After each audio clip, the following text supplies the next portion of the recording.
Ito ang nangyari dito sa isang generator namin na yung KT-19 Cummins.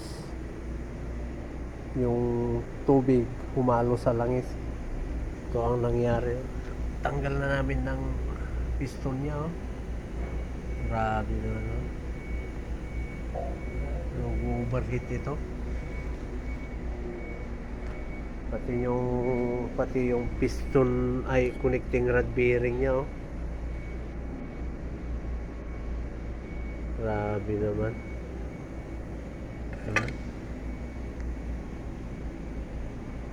Ito na yung liner sleeve niya.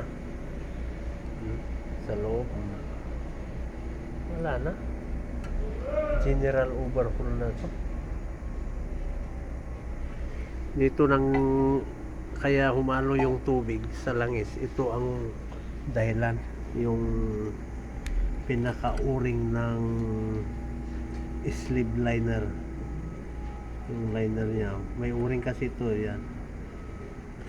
Sa sobrang init na, nalusaw na ito. Kaya humalo na yung tubig sa langis. Ay, hindi. JR.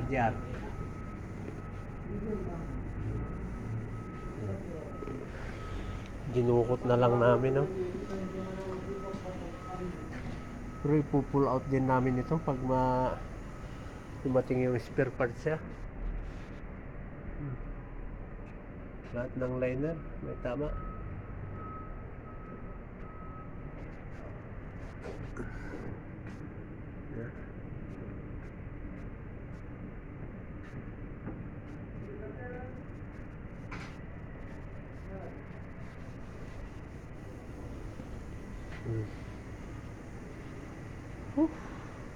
Yan. May dumating pang dalawa na naman.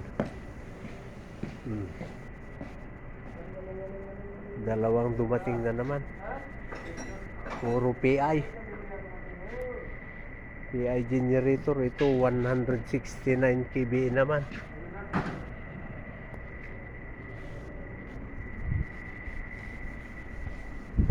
Ito may ano rito 20 kVA generator din. Problema nito electrical, tanggal ng dynamo.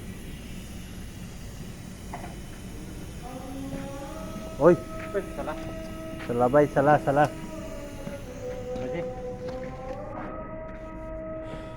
Ay, araw-araw na lang ganito. Okay mga ka-generator, thank you for watching and like my Reels and YouTube channel. See you next video. Bye bye.